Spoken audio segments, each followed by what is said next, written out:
Before we jump into today's interview, I want to tell you about today's sponsor, High Beam Marketing. If you're a founder wearing every hat, then this ad's for you. You got a great product, the reviews are solid, and you even got people reordering from you. But for some reason, the growth you're expecting to happen is happening way slower than you need it to be. You tried running ads yourself online and it's mixed results. You tried hiring a cheap freelancer from Fiverr or Upwork and it was kind of meh. And then you take a big swing, you hire a fancy agency, and then all of a sudden you spend all this money just to get outsourced overseas or have somebody fresh out of college take over your account. And that just doesn't feel right. And that's usually where High Beam Marketing meets entrepreneurs just like you. We run your brand through a 200-point audit and show you exactly what's working and what's not. And suddenly you got clarity for the first time in your life. You got a plan and you got a partner who actually gives a damn about you and your business. And your job is just to focus on what you do best. And High Beam's job is to run profitable ads that scale your revenue. And if you're tired of ad agencies giving you the runaround and want to see if High Beam Marketing is actually, let me do that again. If you're tired of ad agencies giving you the runaround and you want to see if High Beam is the team that actually is different, book a discovery call today at highbeammarketing.com. Now let's get into today's episode.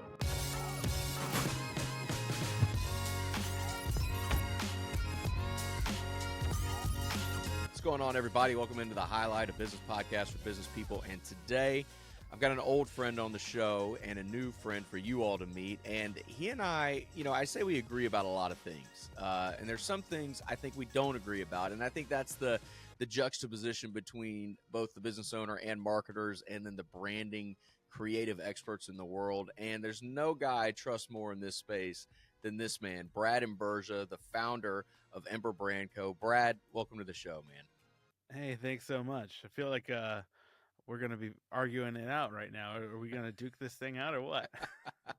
Well, I'm just setting the bar really low. So if we just end up getting along, it's funny. The branding thing, I mean, we can just jump right into it. You are a branding expert. You've done it for a really long time. You've done amazing work, and we'll make sure to link your website and all the things people can see these case studies because it's beautiful.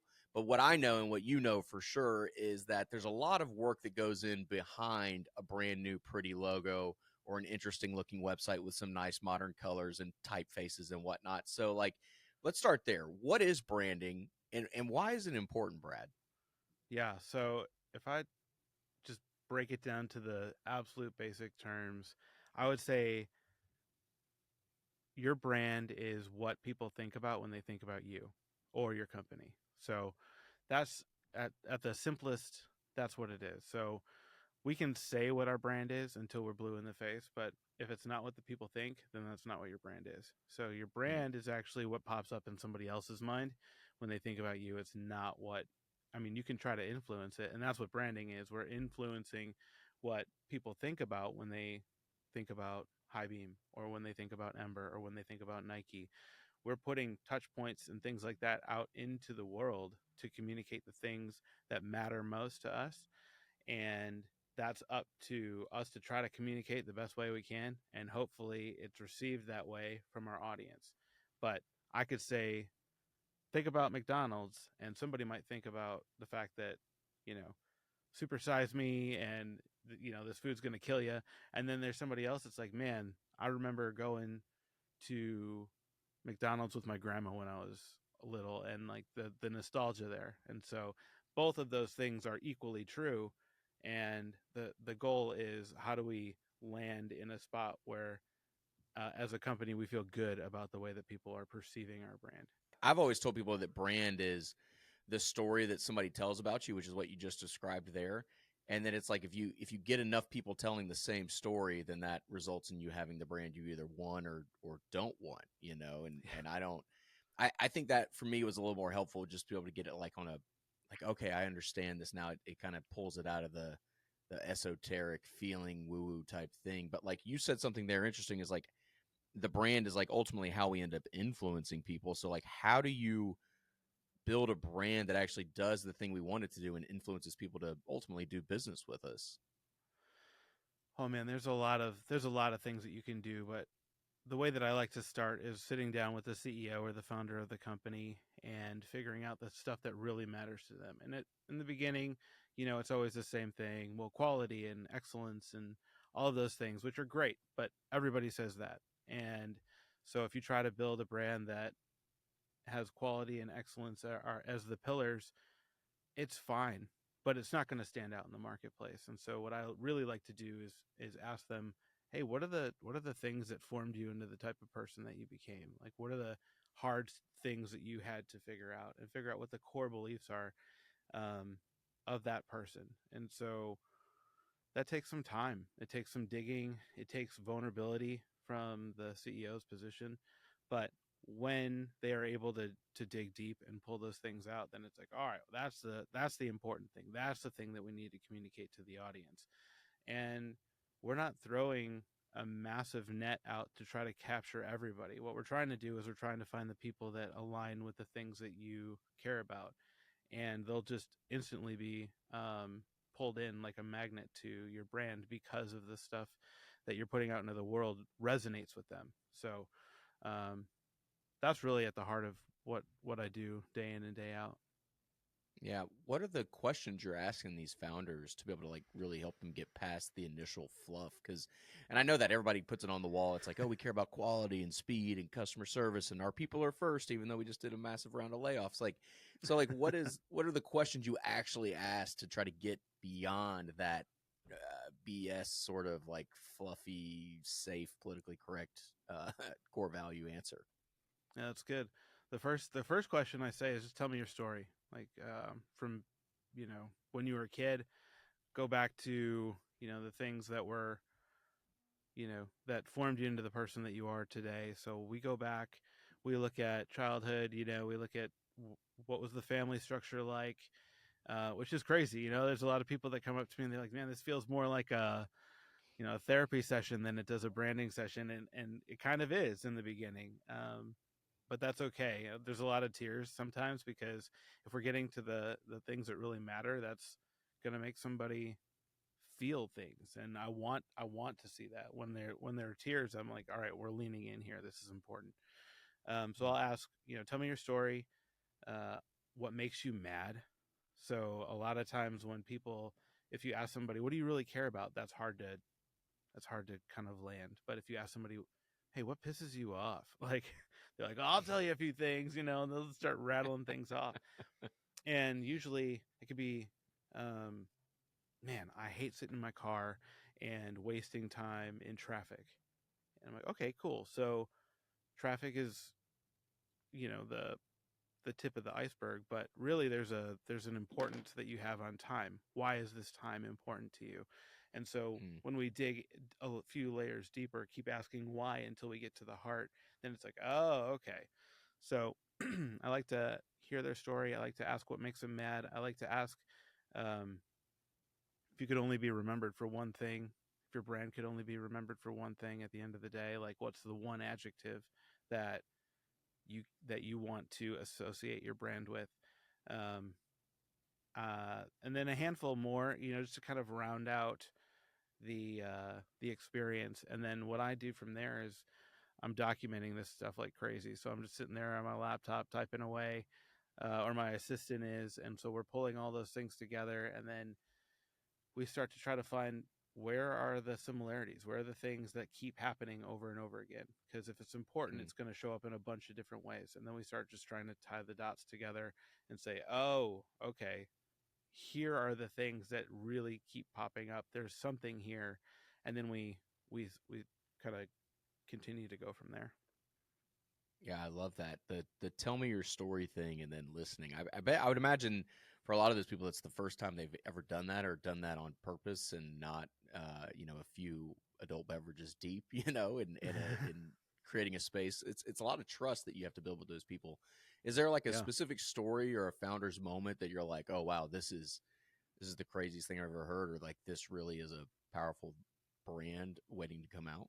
I worked with a company last year called Mission Merch. They are just two guys. It's co-owned, and so that's really interesting when you're sitting down with a co-owned business instead of a single. So you're trying to figure out where the overlaps and the similarities between the two, so you can kind of do an average of both of them. But you know they they've just been in the merch game for a long time, and when I asked them, when I when we started talking, they said, "Yeah, it's just what we know. We've done this before, and we thought we'd want to give it another shot." then I really started digging in, and I'm like, why are we running our own business? What's at the root of this? And they had some really interesting answers. They wanted to use a lot of what they did, um, the money that they made to help fight child trafficking. They wanted to help support missions work, for Christian mission work all across the world, and they wanted to use the profits of the business to, fund some of those things. And they really got to the heart of it, which is like, it's really not about making t-shirts or hats. It's really about supporting the people in our lives that matter most to us. And when they had that realization, they were like, that means we need to do things differently. Like, we can't just not communicate this. We have to tell people what matters, and we have to. So they started a podcast where they highlight other people that are doing really important things in the industry, um, and also trying to make a difference. So they didn't really see that as a correlation. I'm like, oh, we can build that into the DNA of what you do.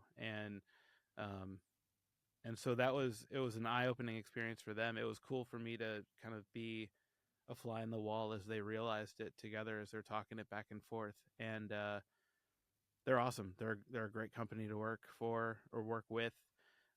If you're looking for merch, like that's a great one. If that aligns with what you believe, you should hit them up.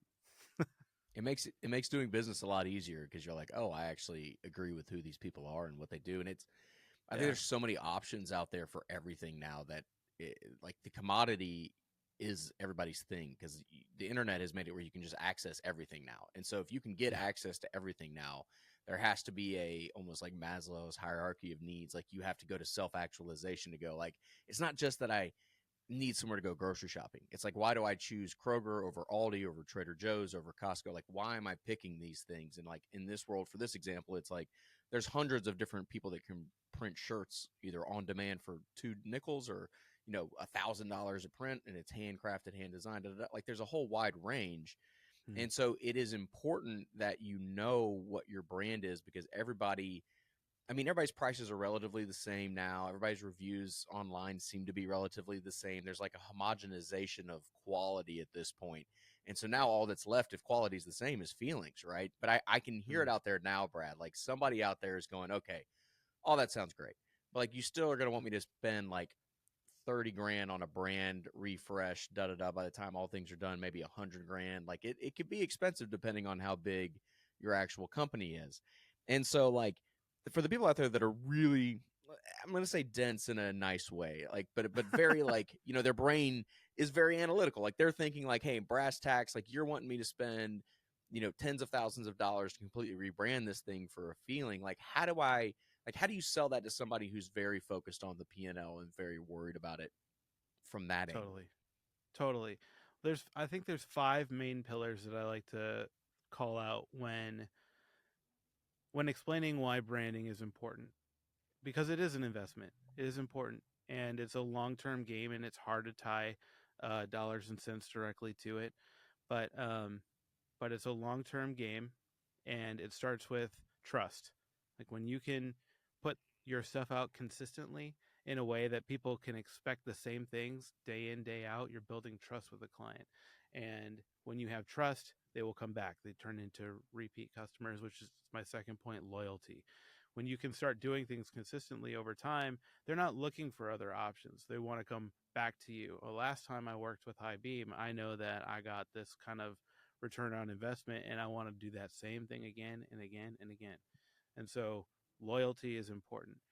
Um, your brand can help differentiate you in the marketplace. So there's a lot of merch companies, like you said, out there in the world right now, but there's one that I know of that has a podcast that is highlighting other people that are doing, um, you know, passion led projects in the world. And so I like that, and I'm going to use them for Mhm. my merch needs.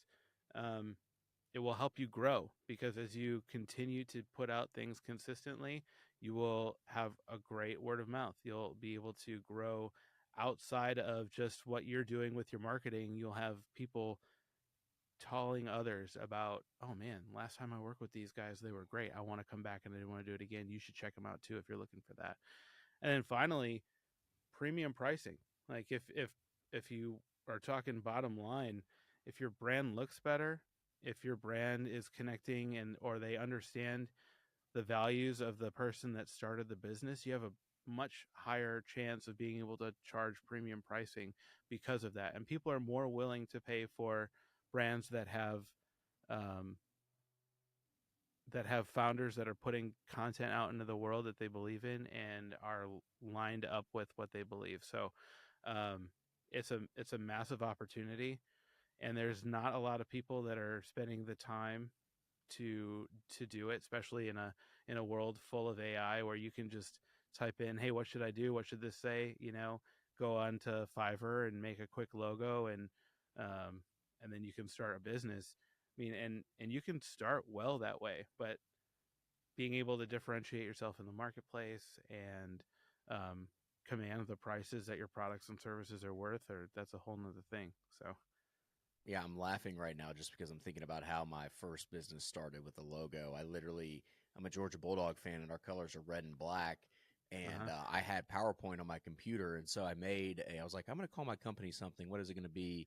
It's like our last name is Lyles. We make barbecue, and we want to make money, so we'll call it a company. So the company's name was Lyles Barbecue Company, and our colors were red and black for about a month. And I designed the logo in PowerPoint with like a little oval thing and like some crazy looking font and that was my 23-year-old experience into the world of branding when I had never taken one design class in my life, and Canva didn't even exist. We didn't even have that as an option. So you can start ugly. I mean, I guess I'll say that. Like, we ended up Yeah, growing that brand to like 6 years, very successful TV, all the things. yeah. And so the humble beginning, right? It was okay. We survived it, and eventually marched our way out. I never made the switch to like flip to invest in a real brand. And I would say that over the last decade of my career, I've really come to appreciate the impression and the emotion that a well crafted brand story and then logo that matches that in fonts and color, like all those things work together. And it's hard to understand if you're never really in that space or thinking about it all the time. And I'm a converted person because I always tell this story famously about like my first branding experience was like I realized like, okay, we got to get beyond what we're doing now. And I think I've told you this story before. Like, we got pitched by a branding agency in Lexington. This was like 8 years ago, so it was a while back. So prices have definitely gone up. But like, these guys pitched us, and they were premium. They were doing like Keeneland and some other really nice high end type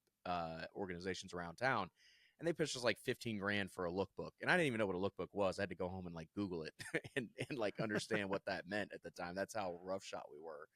And I mean, looking back though, I think if we had put the money together like to invest in that, it would have really served us well, because it's almost like doing that work on the front end creates this foundation that we build everything else off of. And I think, I'd love to know your thoughts as a branding guy. Like, what are the differences between like somebody that's maybe bootstrapping something in the beginning and then like a more established, SMB doing a couple $1 million a year? Like, do they need to be thinking about the brand the same way? Do they need to be okay with some trade-offs? Like, what would you say in that scenario?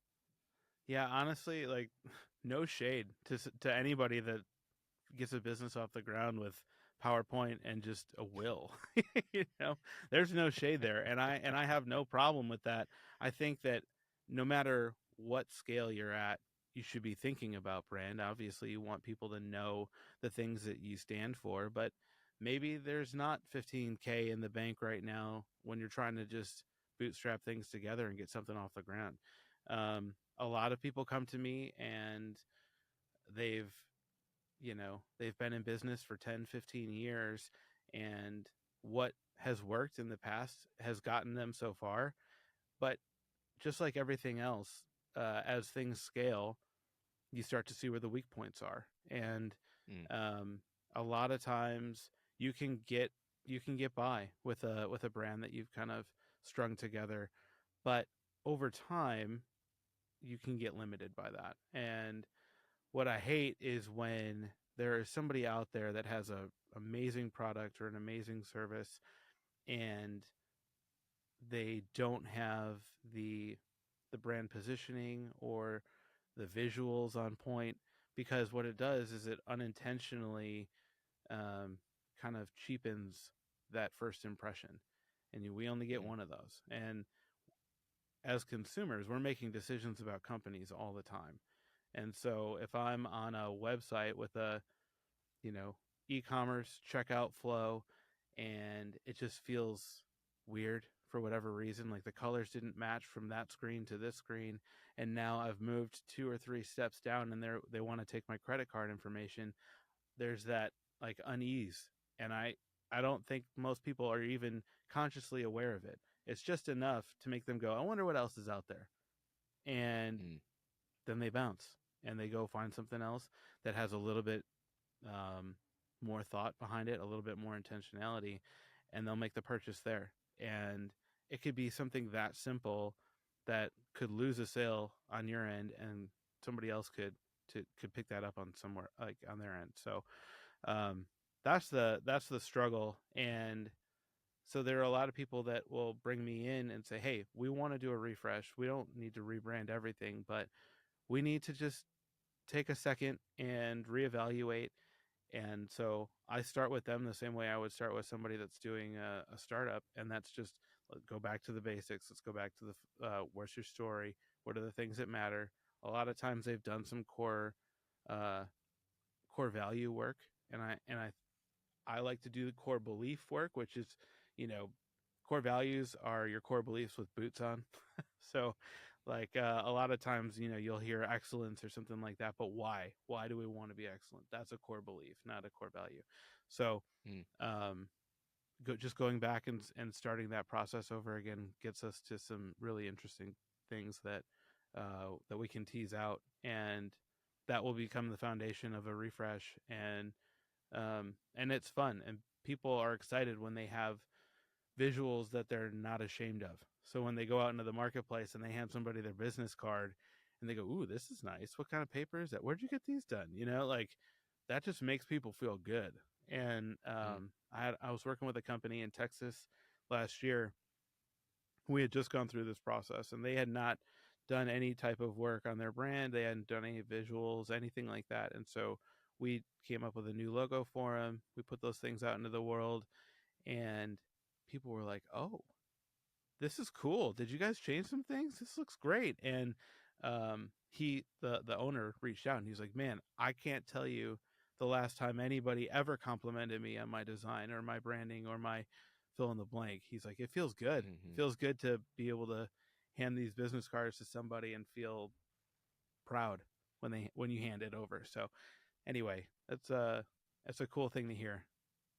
We always say awareness without emotion is pointless, right? And Yeah. you can be the most like I can be aware of you, but if I don't have an emotional trigger, positive or negative, I'm not going to be able to make a decision about you. There was a famous study I've talked about on the podcast before where this guy lost the part of his brain where he's able to feel emotion, and all of a Mm. sudden his life completely fell apart because he lost his ability to make decisions after that. His IQ stayed the same, his ability to communicate stayed the same. Like everything about him pretty much stayed the same. The only difference was that he did not feel any sort of emotion anymore. And his life within 6 months was just completely different because he just Mm. could not make decisions. Couldn't decide where to eat, couldn't decide if he wanted to keep dating his, I believe, wife at the time, or he wanted to work. I mean, he just couldn't decide.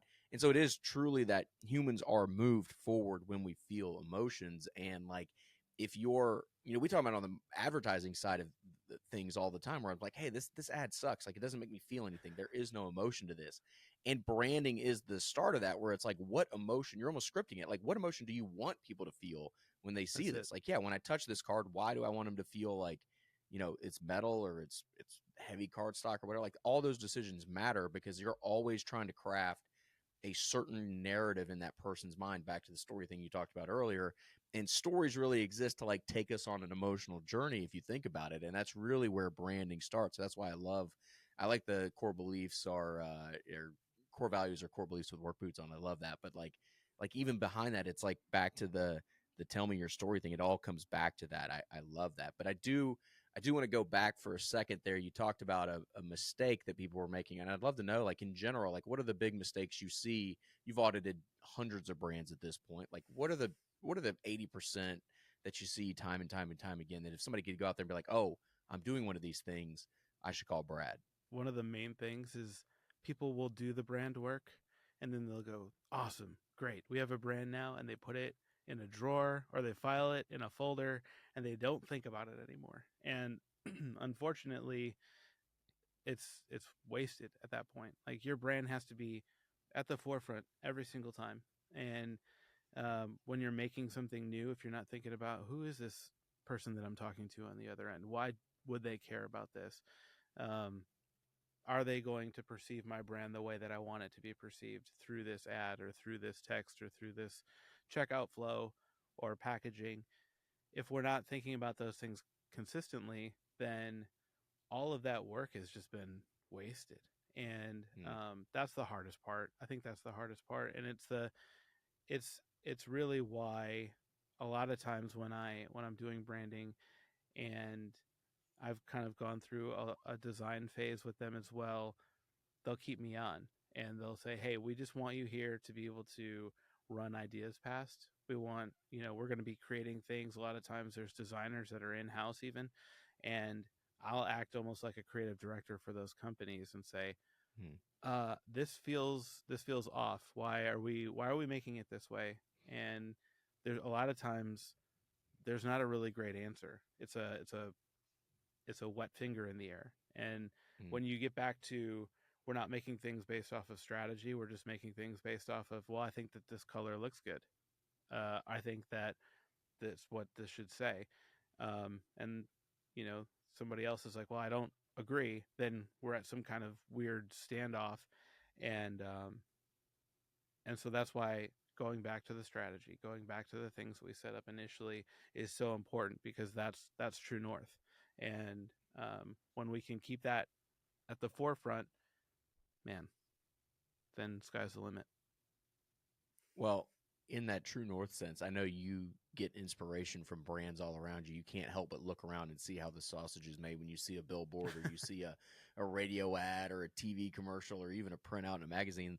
Who are some of your favorite brands right now, maybe at the corporate level so we all know who they are, or even if not, we can look them up. Like, what brands are really doing a good job right now in your mind, and why do you think they're doing such a good job?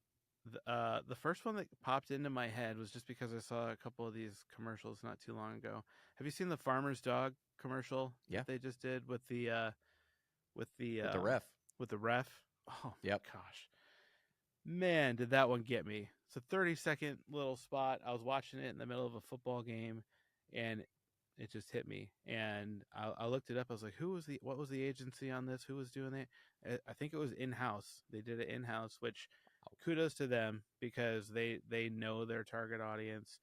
And for those that haven't seen the commercial, it's basically a ref just gets lambasted after making a bad call, and he gets into his car and he's driving home, and they're making fun of him and they're giving him a hard time on the radio. He has to turn that off. He gets home and he just he opens up a thing for his dog, who has that unconditional love for him no matter what, even though everybody else is kind of throwing drinks and shade at his way.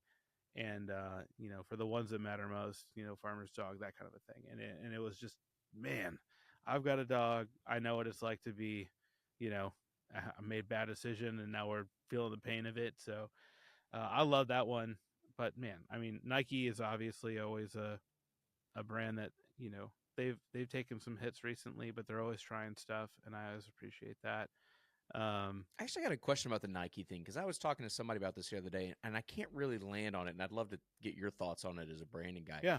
Nike famously, Nike is the goddess of performance, right? And so their brand story, Phil Knight, is very much like track runner. His co-founder was the coach at Oregon track team, like very much performance, athletics, like be your best, just do it, very famously, da da da.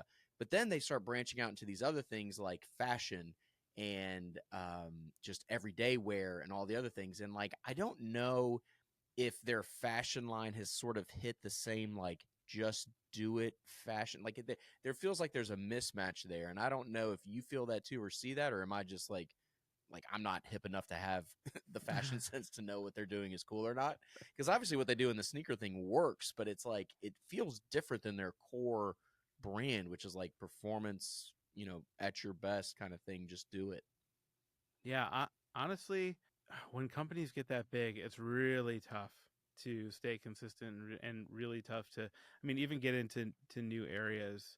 And some things are great and some things flop. And um, Nike is no different than any other business trying to break into a different kind of silo or a different kind of vertical. And yeah, I think they've struggled. I think they've struggled there. I think, we've seen other times. I mean, companies that I've worked for have tried to do new things, and it just hasn't quite clicked with the community. And so it's kind of catching lightning in a bottle, trying to find the things that you're good at, things that you feel passionate about, the things that would be a quick, just one step over into a new vertical, but it still makes sense to your core audience.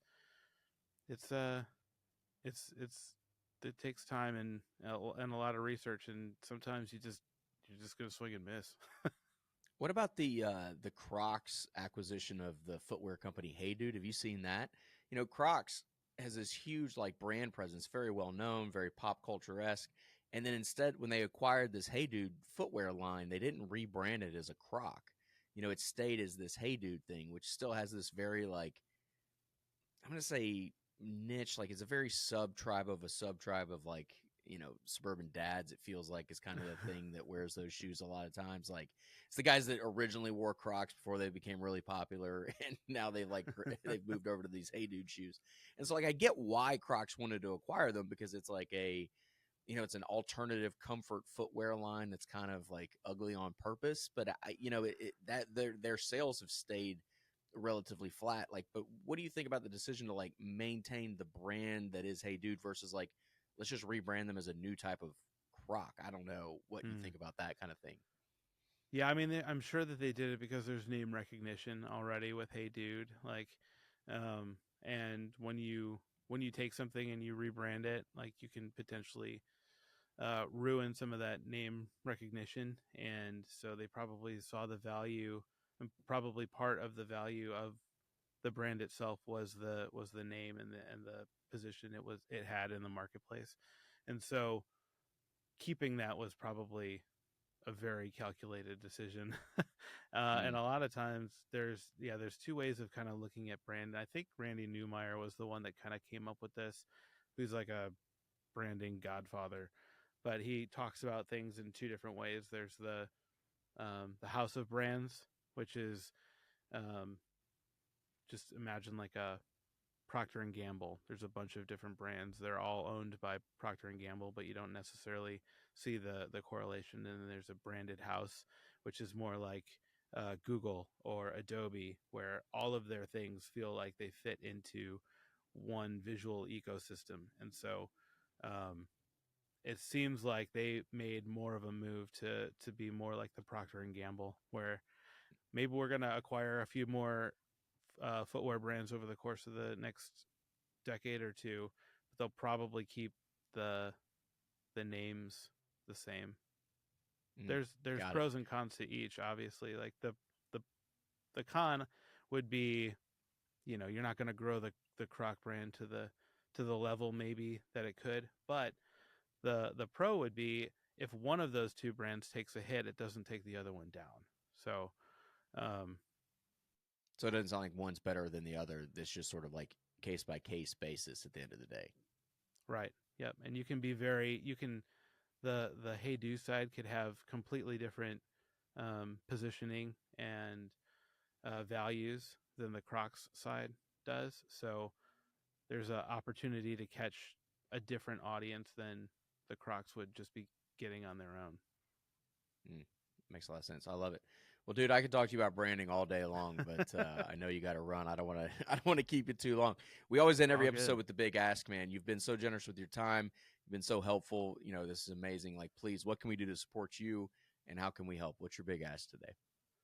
Man, I don't know if I have a massive one. I think if anybody's interested in brand work, you could reach out. I'd be happy to talk, even if it's just a quick conversation, just to give you a little bit of direction. I love doing it.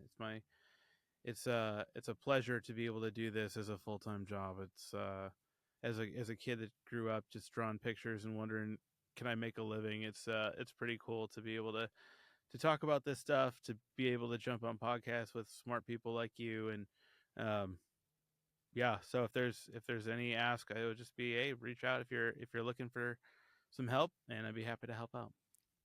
Well, I'm gonna have to clip out that part about how smart I am and send it to my wife later today. Be like, "Hey, honey, the next time you're mad at me about doing something dumb, Brad, Brad thinks I'm smart, so I think you kind of have to listen to it." Well, we appreciate you joining, man. We'll make sure to link your website and your LinkedIn. Both are great. Your Instagram as well is a good follow. We'll put all those links in the show notes of the episode. Please reach out to Brad if you need help with branding. He's great at it. A lot of e-commerce brands in the audience today. You guys need to reach out because I review your websites a lot, and I can tell you, I don't have the heart to tell you to your face when I first meet you, but you probably need a brand refresh. So, like, reach out to Brad, have him do a quick audit, and he'll tell you within 20 minutes, like, hey, this is broken or it's not. And there's nobody I trust more than to recommend Brad. That's why he's helped us with podcasts. He's helped us with blogs in the past. Dude's the man. Love him to death. Thanks for joining me, Brad. Thank y'all for listening. We will see y'all next time. See you, bud.